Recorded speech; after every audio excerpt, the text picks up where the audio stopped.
మళ్ళీ పుచ్చుకోండి అక్షతలు. పంచమోధ్యాయ ప్రారంభ చేసుకోవాలని చెప్పారు, విన్నారా? వ్రతం ఎలా చేసుకోవాలని చెప్పారుగా. తర్వాత రెండో కథలో దరిద్రుడి బ్రాహ్మడు, దరిద్రుడి కట్టెముకున్న వాడు కూడా ఈ వ్రతం చేసుకొని ధనవంతులయ్యారు.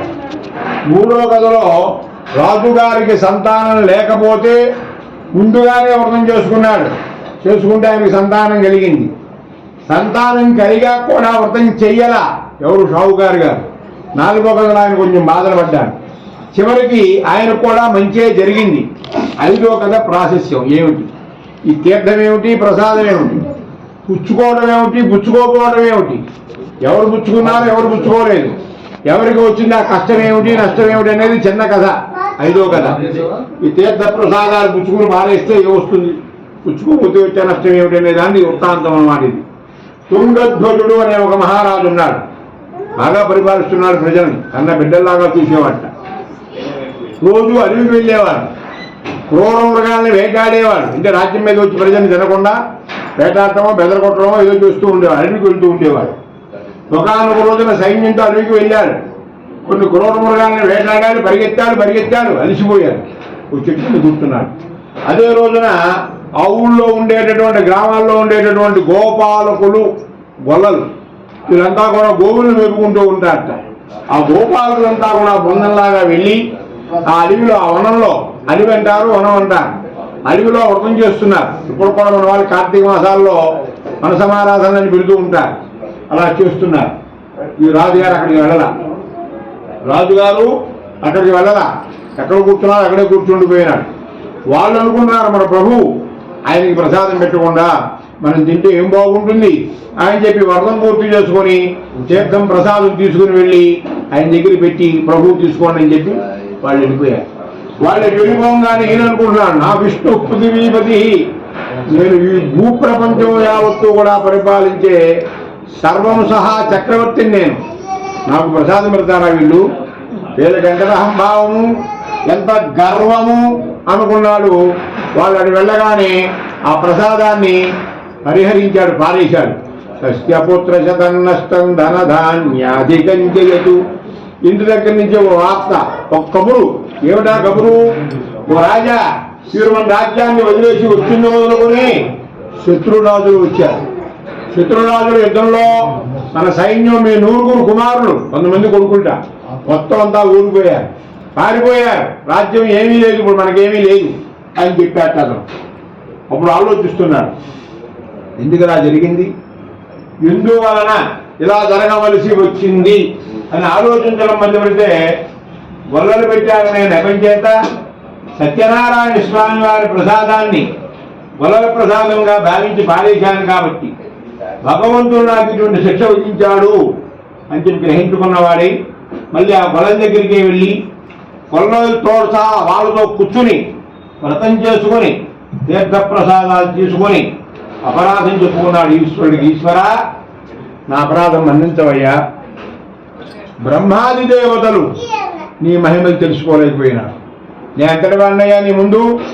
నేను పిచ్చిగలాంటి వాడిని, నా మీద బ్రహ్మాస్త్రం వేస్తావా స్వామి అని చెప్పి క్షమాపణ చెప్పుకొని ఇలా అంటున్నాడు, ఏది ఏమైనప్పటికీ నీ వ్రతం చేసుకున్నా, నీ తీర్థము నీ ప్రసాదం పుచ్చుకున్నా, నీ అనుగ్రహం ఉన్నట్లయితే నా 100 కుమారులు ఓడిపోయిన రాజుల్ని అందరినీ నేనే జయిస్తా. ఎప్పుడు నీ అండ ఉంటే, నీ అండ లేకపోతే నేను వేరే స్వర్గాలను అలంకరిస్తాను అని చెప్పి ఆయన్ని నమ్ముకొని, ఆయన్ని తలుచుకొని తీర్థ ప్రసాదాలు తీసుకొని యుద్ధానికి వెళ్ళాడట. ఎప్పుడైతే యుద్ధానికి వెళ్ళాడో ఈయన వస్తున్నాడంటే కొంతమంది పారిపోయారట. సరే, ఆయన శక్తితోటి, భగవంతుడి అండతోటి 100 కుమారులు ఓడిపోయిన రాజులందరినీ కూడా జయించారయ్యా అన్నారు. సంపాదించారు రాజ్యాన్ని. కుమారులు, కోడళ్ళంతా కూడా క్షేమంగా చేరుకున్నారు. వాళ్ళతో కూడా వ్రతం చేయించాడు, కొడుకులతో కోడళ్లతో వ్రతం చేయించాడు. తాను కూడా చేసుకున్నాడు. ఊళ్ళో ప్రజలుంటారు కదా, వాళ్ళకు కూడా చెప్పాడనమాట, సత్యనారాయణ స్వామి వారి వ్రతం చేసుకుని బాగుపడండి రా నాయన అని చెప్పేసి అందరితో చేయిస్తూ తాను కూడా చేసుకుంటూ బ్రతికున్నంతకాలము కూడా ఆచరించి అంచెల్లో వైకుంఠానికి చేరాడయ్యా అన్నారు. కాబట్టి ఇందులో మనకు అర్థమైంది ఏమిటి? ఏకో నారాయణో హరి, భగవంతుడు అనేవాడు ఒక్కడే. ఆయనకి అనంత నామాలు, శివుడని, వెంకటేశ్వరుడని, ఇంకోరని అనేకమైన అనంత నామాలు. ఎవరు ఏ పేరుతో పిలిచినా, ఎవరు ఏ రూపంలో తలుచుకున్నా, ఎవరు ఏ నామాలతో కొలుచుకున్నా భగవంతుడిని నమ్ముకున్న వారు చెడిపోరు అనటానికి ఇంతకంటే నిదర్శనాలు అక్కర్లేదన్నారన్నమాట. తస్య ప్రజాభ్య పరిపాలయంతాం న్యాయేన మార్గేణ మహిమహీజా గోబ్రాహ్మణేభ్యో శుభమస్తు నిత్యం లోకాః సమస్తాః సుఖినో భవంతు. గోవిందా. అక్షతలు తీసుకోండి బాబు గారు, దేవుడి మీద కాసిన వేయండి, కాసిన మీరు వేసుకోండి, అవి మీ దేవత కూడా వేయండి. అదనమాట. నమస్కారం చేసుకున్నారా? మీరంతా కూడా 1 by 1గా వచ్చి కాసిన అక్షతలు ఆయనకి 50-50 ఆయనకి 50 మీ సరస్తున్నారు. రండి, ప్లీజ్ కమ్, దయచేసి రండి. 1 by 1గా రండి, అంతా ఒకేసారి రాబోకండి, భయం అసలే.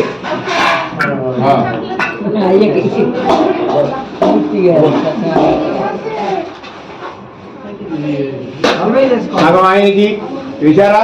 సగం మీరు వేసుకున్నారా? మీ ఆళ్ళు కూడా వేసుకోండి, కావాలంటే తీసుకెళ్ళి మంత్రపుష్పానికి ఇద్దాం. వాడదాం, వాడేద్దామమ్మా. తెచ్చిన పూలు మళ్ళీ ఎందుకు? అలాగే బెజవాడ నుంచి తెచ్చిన పూలు అయ్యా కలశానికి వేయండి. మీరు మామూలుగా బెడ్ పెట్టిన అయితే అవే ఎందుకు ఇవి కావాలంటే ఉన్నాయి, పూలు కావాలంటే అటు పెట్టండి. వాడిని పర్లేదు, వేరే కవర్ ఉండాలి కదా ఎక్కడో.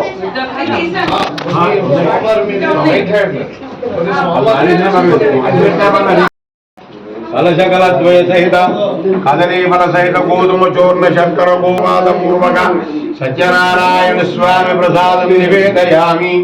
ఓం ప్రాణాయ స్వాహ, ఓం అపానాయ స్వాహ, ఓం ప్రాణాయ స్వాహ, ఓం ఓం సమానాయ స్వాహ. నీళ్ళలో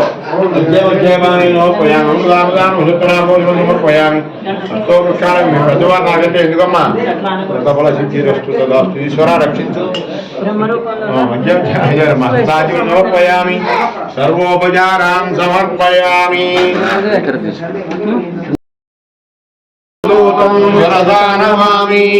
గోవిందా. రామచంద్రస్వామికి, వెంకట సత్యనారాయణ స్వామికి, ఆంజనేయ వరద గోవిందో. కళ్ళ కట్టుకోండి, నాకు ఇచ్చేసాను, దండం పెట్టుకోండి. తలో కుప్పుడు పూలు తీసుకోండి. ఓం దాతా పృష్టాచ. అందరికీ అమ్మా నుంచోండి, నిదానంగా నుంచోండి, కాళ్ళు ఎప్పుడు ఉంటాయి జాగ్రత్త. ఓం దాతా అమ్మా నిదానంగా నుంచోండి. ఓం దాతా ఏదైంది నేను ఎవరు ఉండిగల్ గండి మైసమ్మ దగ్గర ఉండి మా ఆవిడని అక్కడ దింపి మళ్ళీ ఇటు వచ్చాను. మళ్ళీ ఇప్పుడు అక్కడికి వెళ్ళాలి. మా బావమడిది మనవడిది 4 రోజులు ఉపనయనం. ఇవాళ పాలాశం 4 రోజులు. 4 రోజులు కుదరట్లేదు మనకి ఇప్పుడే. అందుకని ఎప్పుడు రావడం దింపి చెప్పడం ఒకసేపు వృద్ధం చేయించి వస్తానని చెప్పి అది కూర్చోబెట్టి అక్కడ నిన్న విద్యార్థి నిన్న మొన్న మన విద్యార్థి కదా ఈశ్వర ప్రాప్తం అంతవరకు ఏదో ప్రసాదం తీసుకుని వెళ్దాం. ఈ ప్రసాదం అక్కడ ఇక్కడ 2 చోట్ల న్యాయం చేసినప్పుడు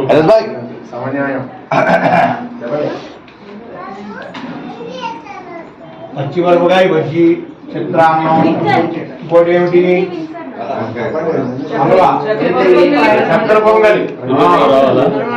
ఉన్న వారికి అక్కడే జరగండి.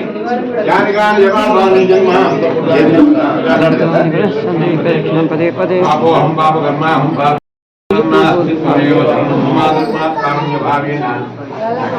మహేశ్వర జనార్దన ఆత్మ నమస్కారం సమర్పణ.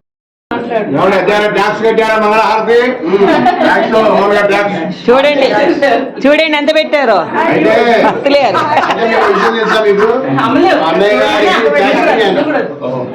లిఖిత కొంచెం వెనక్కు, కొంచెం వెనక్కు, పళ్ళి ఉంది వెనక. రిబేట్ ఇచ్చారు, రిలీఫ్ ఇచ్చారు. ముందు సమానంగా పంచుకోవాలి. ఆశీర్వాదం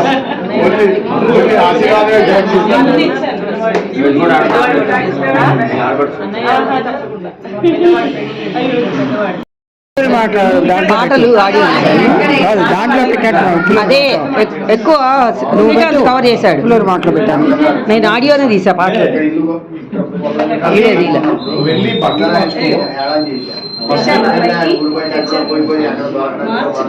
అక్కడ ఆ రూమ్కి వెళ్ళు. మా దేవి గారు కూడా అలాగే